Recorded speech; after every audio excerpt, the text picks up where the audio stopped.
Graça e paz, meus irmãos. Nós iremos iniciar um estudo hoje sobre a questão do dízimo. É um assunto polêmico, né? E a gente tem visto muita confusão nesses últimos dias acerca deste assunto. O que realmente a Bíblia ensina sobre o dízimo? O que de fato realmente a Bíblia ensina? Nós temos visto que muitos pastores hoje, do chamado sistema evangélico das grandes denominações, eles usam o dízimo hoje como um cavalo de batalha contra aqueles que não dizima, e eles dizem que quem não dizima é ladrão, e ladrão não irá para o céu. Então, muitas pessoas hoje, eu conheço pessoas que estão entregando o dízimo na igreja simplesmente por medo de ir para o inferno. As pessoas entregam o dízimo porque o pastor ensina que quem não dá o dízimo vai para o inferno. Então, muita gente está entregando o dízimo na igreja de medo de ir para o inferno. Mas o que realmente a Bíblia ensina sobre o dízimo? O dízimo é bíblico, o dízimo ele é obrigatório no tempo da graça. Nós estamos vivendo no tempo da graça, a era da igreja. Nós sabemos que a lei, ela durou até a morte de Jesus. Depois que Jesus morreu, ali então iniciou a era da graça, né? Quando isso é provado biblicamente, que quando Jesus ele curou aquele leproso, ele disse para aquele leproso: vai-te e apresenta-te ao sacerdote e oferece a oferta que Moisés determinou. Então ali ainda estava sob a lei. O ministério de Jesus ainda estava sob a lei. Era a época da lei. Por isso que Jesus ele censura os escribas e fariseus ali no Mateus 23, quando ele diz assim: você dizima do hortelã, do cominho e do endro, e deixa de praticar o mais importante da lei, que é o amor. Então Jesus falou sobre o dízimo, justamente porque ainda era a lei, mas a partir da fundação da igreja, que começa ali em Atos capítulo 2, que ali onde inicia realmente a era da igreja, a era do Novo Testamento. A partir dali você não vê nenhuma parte de Atos dos Apóstolos até Apocalipse mencionando sobre o dízimo, falando sobre o dízimo. A Bíblia ela fala de ofertas, né? Oferta, não dízimo.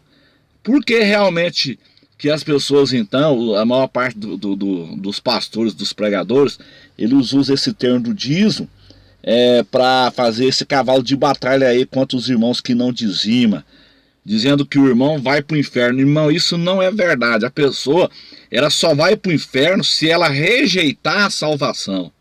Mas dízimo não implica na salvação. Se a pessoa realmente ela quer dizimar no Novo Testamento, não tem problema. Ela que fique à vontade.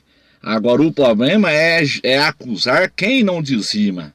Porque o dízimo não é obrigatório no Novo Testamento. Ele não é obrigatório. Se a pessoa quer dizimar, tudo bem.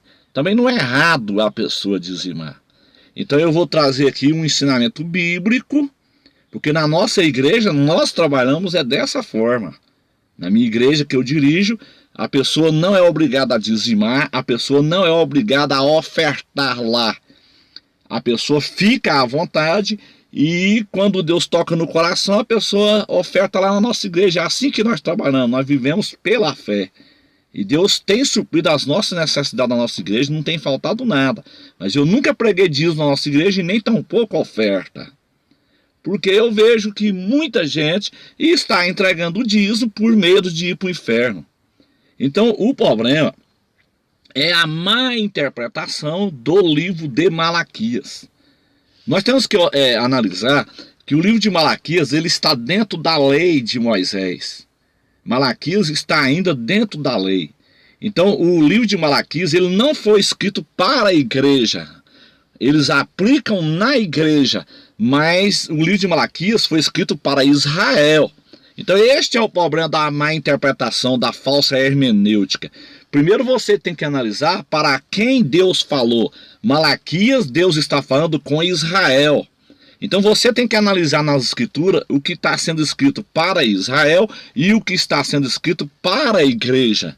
Então primeiro você tem que observar lá bem no início do livro, olha, peso da palavra do Senhor contra Israel por intermédio de Malaquias. Então está falando com quem? Malaquias está falando com Israel, não tem nada a ver com a igreja. O dízimo, ele foi instituído no Antigo Testamento. Deus instituiu o dízimo, eram 12 tribos. Então, tinha uma tribo que chamava tribo de Levi, e essa tribo ela não poderia trabalhar, porque era uma tribo que cuidava da casa de Deus. A tribo de Levi, ela cuidava da igreja. Os levitas cuidavam da casa de Deus. Então Deus, ele estabeleceu o dízimo justamente para que as 11 tribos sustentassem a tribo de Levi. Não tem nada a ver com a igreja do Novo Testamento. Nós não somos a tribo de Levi. Então o dízimo foi instituído por Deus para que as 11 tribos sustentassem a tribo de Levi. Porque a tribo de Levi ela não poderia trabalhar, então ela era obrigada a levar o dízimo à casa do tesouro, que é o templo lá de Jerusalém. E não era dinheiro, era mantimento, para manutenção, era comida. Manutenção da tribo de Levi. Então ali tinha que ter o celeiro ali no templo de Jerusalém. Aqui em Goiás a gente fala tuia, né? Onde você guarda os alimentos. Meu pai, ele trabalhou na roça muitos anos, ele colhia e guardava na tuia, aqui fala tuia. Então, o dízimo foi instituído por Deus para sustentar a tribo de Levi. Não era dinheiro, ele era alimento. Então, Malaquias, ele está falando aqui para Israel, dentro da lei de Moisés. O dízimo, ele faz parte da lei de Moisés.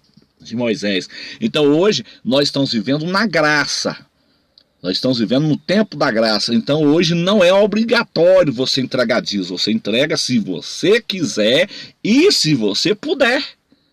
Se você puder. Agora, vamos mostrar para os irmãos que realmente Deus está falando com o sacerdote. Que está escrito aonde? Em Malaquias 2. Então você tem que pegar a sua Bíblia e estudar Malaquias 2. O que realmente Deus está falando. Deus está falando com Israel e não com a igreja. Ele está falando com o povo judeu. Então dízimo não tem nada a ver com a igreja. Mas os pastores do sistema religioso, eles não querem trabalhar. Eles querem viver saqueando as ovelhas. Existem pastores aí que dormem até meio-dia, como do bom e do melhor na melhor churrascaria da sua cidade, e ovelhas passando fome dentro da igreja. Eles querem sugar a igreja. Então eles usam esse texto de Malaquias para sugar os irmãos, para sugar aqueles que não têm conhecimento. Eles usam o texto para enganar pessoas neófitas no conhecimento, pessoas que não lê Bíblia. O problema das pessoas é que elas não estudam a palavra. E Oséias 4:6 fala: o meu povo se perde por falta de conhecimento. Então o principal cavalo de batalha que eles usam é o texto de Malaquias capítulo 3, versículo 10. Vou ler aqui a partir do versículo 7 aqui para vocês, meus irmãos. Desde os dias de vossos pais, vós desviaste dos meus estatutos e não os guardaste. Para quem que Deus está falando isso aqui? Está falando para Israel. Ele não está falando para a igreja. Ele está falando para Israel. As 11 tribos que roubavam o dízimo, que não entregavam o dízimo para a tribo de Levi. Você vai ver isso lá em Hebreus capítulo 7. Novo Testamento vai falar sobre isso, né? Que quem realmente pegava dízimo era a tribo de Levi. Não tem nada a ver com a igreja, até porque nós não somos a tribo de Levi. Então as pessoas precisam de estudar as escrituras e não cair em ondas desses cães gulosos que não querem trabalhar. E usa esse argumento, eles usam esse argumento. Mas se não entregar o dízimo, como é que a igreja vai sobreviver? A igreja, ela sobrevive de ofertas alçadas. daquilo que Deus colocar no coração dos irmãos. Ah, mas o sustento do pastor tem que trabalhar, meu irmão. Paulo fazia tenda, Paulo trabalhava. Os pastores querem fazer contenda. Pedro era pescador, Jesus ele era carpinteiro. Os crentes da igreja primitiva, eles trabalhavam.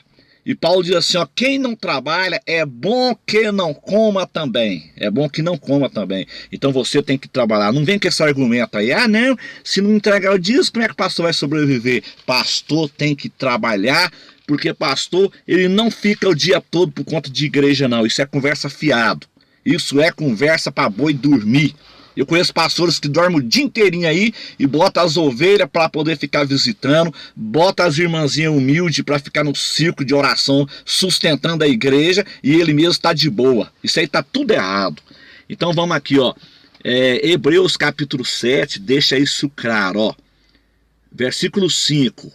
E os que dentre os filhos de Levi recebem o sacerdócio, têm ordem segundo a lei de tomar o dízimo. Segundo a lei, eles têm ordem segundo a lei de tomar o dízimo do povo, isto é, de seus irmãos ainda que tenham saído dos lombos de Abraão, tá vendo? E os que dentre os filhos de Levi. Então o dízimo é para a tribo de Levi segundo a lei. Nós não estamos mais na lei, nós estamos na graça.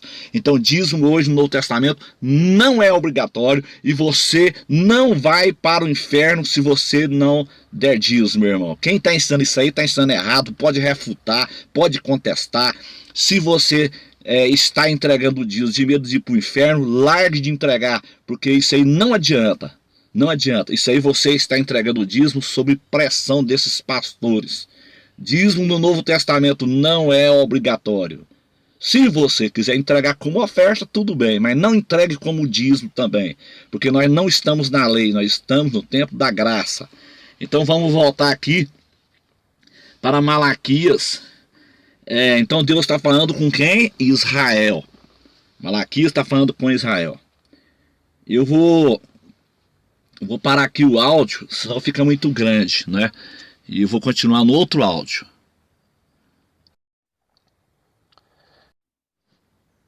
Vamos lá, meus irmãos, vamos continuar aqui o estudo sobre o dízimo, né? Desde o dia de vossos pais vós desviaste do meu estatuto e não os guardaste. Tornai-vos para mim, eu vos tornarei para vós, diz o Senhor dos Exércitos. Mas vós dizeis, em que havemos de tornar? Então ele está falando com Israel. Ele está falando com as 11 tribos que roubavam o dízimo da tribo de Levi.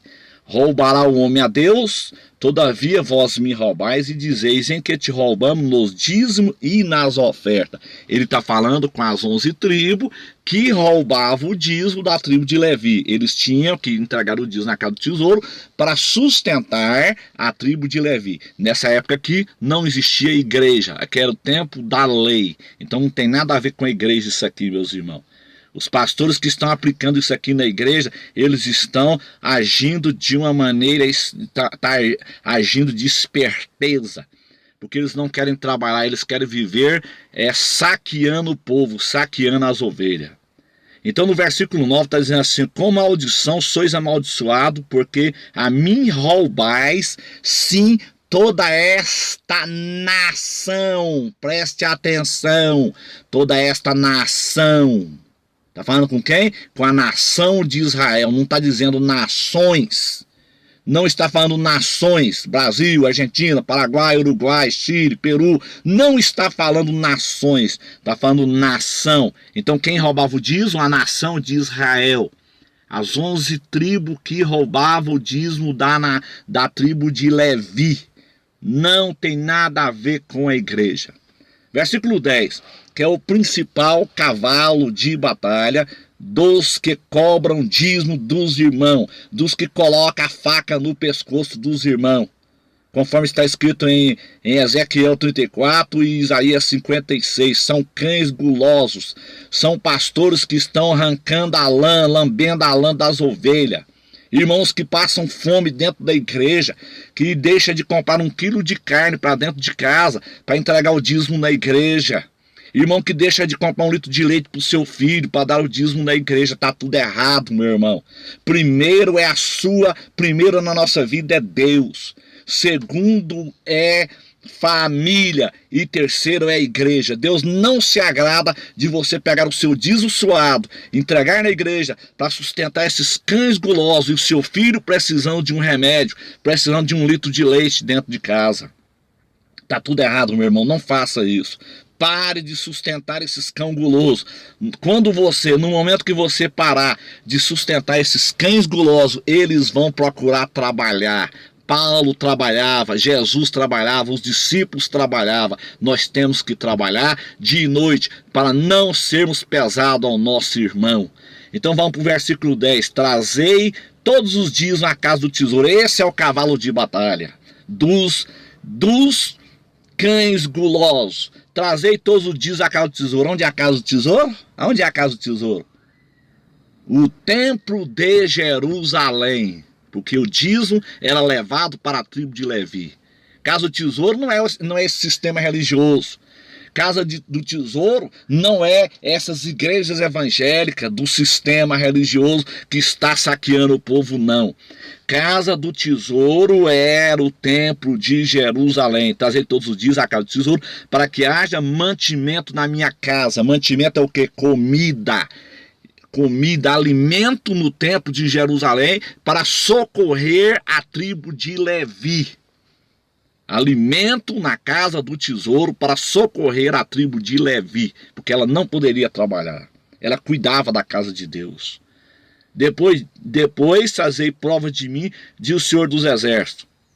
Se eu não vos abrir as janelas do céu e não derramar sobre vós uma bênção tal até que não haja lugar suficiente para recolher. Versículo 11 tem uma promessa para as 11 tribos, não tem nada a ver com a igreja. As 11 tribos, tem uma promessa para as 11 tribos que entregavam o dízimo para sustentar a tribo de Levi, que era a colheita das roças, o mantimento. Não tem nada a ver com dinheiro aqui, era mantimento. Versículo 11, por causa de vós repreenderei o devorador. Sabe o que os cães gulosos fazem? Eles pegam esse devorador aqui e colocam como sendo Satanás. Dizendo que se você não der o dízimo, você vai pagar na farmácia, você vai pagar no hospital, o seu carro vai quebrar, vai cortar a sua energia, vai cortar a sua água. Isso é mentira dos cães gulosos do sistema. Isso é mentira, isso não existe, meus irmãos. Eles estão pregando exegese. Exegese é você forçar o texto. É você forçar o texto a dizer uma coisa que ele não está dizendo. O texto não está falando disso. O devorador aqui é o gafanhoto. Você vai ver isso lá no livro de Joel. A Bíblia se interpreta. Você vai ver essa interpretação lá no livro de Joel, bem no inicinho ali do livro de Joel. O problema é que as pessoas não lêem Bíblia. As pessoas ficam aí alimentando na mão desses cães gulosos e não lê Bíblia. Esse é o problema. O meu povo se perde por falta de conhecimento. Então você tem que pegar esse texto aqui de Malaquias, onde fala do devorador, e ir lá para Joel. Aí você vai ver a interpretação. Esta é a regra, é hermenêutica. A Bíblia se interpreta, meu irmão. Esta é a principal regra. A Bíblia, ela oferece comentário para a Bíblia Sagrada. Então não caia nessa falácia, não caia nessa onda desses cães gulosos aí não. Vai para a Bíblia, Joel, você vai ver que Joel capítulo 1 em diante vai falar sobre o gafanhoto, ó. Desolação produzida pelos gafanhotos, a partir do versículo 4. Então quem é o devorador de Malaquias 3:11 é gafanhoto. Não é Satanás, não é capeta, não é diabo que vai colocar doença em você, que vai quebrar o seu carro porque você não deu dízimo. Isso aí é balela, isso é mentira desses cães gulosos do sistema religioso evangélico. Não caia nessa onda. Então aqui, ó, e por causa de vós, versículo 11, e por causa de vós repreenderei o devorador, e ele não destruirá os frutos da vossa terra. Então tá falando de colheita. Então Deus faz uma promessa para as 11 tribos. Se vocês for fiel e levar o fruto, levar a colheita, levar o dízimo da colheita para a tribo de Levi, eu vou repreender o gafanhoto. Eu vou repreender o devorador. O devorador é o gafanhoto que comia a roça dos judeus no momento que eles deixavam de entregar o dízimo para a tribo de Levi. Não tem nada a ver com a igreja. Não tem nada a ver com a igreja. Então, e por causa de vós, repreenderei o devorador, e ele não destruirá os frutos da vossa terra, e a vossa vide. Aqui está muito claro o que é vide: plantação de uva. Plantação de uva. E a vossa vide no campo não será estéril, diz o Senhor dos Exércitos. Então aqui está falando com a nação de Israel, meus irmãos. Então no Novo Testamento não é obrigatório a dar dízimo, você dá oferta alçada. Aquilo que Deus colocar no teu coração. Não é obrigado. A salvação foi paga com preço de sangue na cruz do Calvário. Jesus pagou com preço de sangue. Então salvação não tem nada a ver com dinheiro, não. Como que a obra de Deus é mantida, então? Com ofertas alçadas. Aí os cães gulosos vão dizer, mas como é que o pastor vai se manter? O pastor tem que trabalhar. Paulo trabalhava, Jesus trabalhava, Pedro trabalhava. Ninguém fica o dia todo por conta de obra, não. Isso é mentira. A maior parte aí está dormindo de dia, como eu disse, comendo em churrascaria, andando de carro do ano e colocando as pobres ovelhas para visitar. Porque eles usam aquele argumento assim, a ovelha gera ovelha e pastor é só para pastorear. Tem muitos aí que estão aí pescando peixe na beira dos rios, aí na beira dos lagos, comendo na melhor churrascaria, andando de carro zero e colocando as humildes irmãs para sustentar a igreja no culto, nos chamados grupos de oração. Círculo de oração na igreja, 8 horas da manhã. Vai lá no círculo de oração, 8 horas da manhã na igreja, vê se você encontra um pastor lá. Tá lá aquelas irmãzinhas mais humildezinhas lá orando para sustentar a igreja. E esses cães gulosos aí saqueando o povo. O povo precisa de acordar, o povo precisa de ler a Bíblia, estudar as escrituras, porque dízimo não é obrigatório no Novo Testamento. Você não tem a obrigação de entregar dízimo no Novo Testamento. Você entrega oferta alçadas. Aquilo que Deus colocar no teu coração. A Bíblia é muito clara sobre isso. Deus ama aquele que dá com a alegria. Amém, meu irmão? Não entregue o seu dízimo de medo de ir para o inferno. Deus não vai receber esse dízimo. Pega esse dízimo, entrega em oferta. Ajude uma pessoa necessitada. Ajude um irmão que está doente. Compre um remédio. Leva uma cesta para o irmão que está precisando. No momento que você pega o dízimo e leva para o sistema dos cães gulosos, você está incentivando esses cães a não trabalhar e viver saqueando as ovelhas. Amém? Aí você vai perguntar, mas Deus vai receber dízimo? Não, isso não é dízimo. Novo Testamento não é dízimo. Novo Testamento é oferta. Pega esse dinheiro aí que você vai dar de dízimo, faz uma oferta. Ajude uma pessoa necessitada, ajude um doente. Ajuda a comprar um remédio para um irmão que está doente. Ajuda a pagar uma consulta para um irmão que está doente. Ajuda a comprar um óculos. Pagar um remédio na farmácia. Comprar uma cesta básica para o irmão que está precisando. Aí sim, Deus vai agradar. Este é o verdadeiro cristianismo. Isso é amor. Cristianismo é você ajudar a quem precisa. Vai nesse sistema religioso dos cães gulosos e pede lá uma cesta para você ver. Eles não estão preocupados com isso, eles estão preocupados em fazer prédios, granfinos, igrejas com tapete de veludo, para ficar aqui na grande tribulação, para o exército do anticristo colocar fogo na grande tribulação. Então, meu irmão, é hora de abrir os olhos para a verdade. A verdade tem que ser dita, doem quem doer. Espalhe essa mensagem, vamos abrir os olhos das pessoas. Deus abençoe a todos, em nome de Jesus. Amém.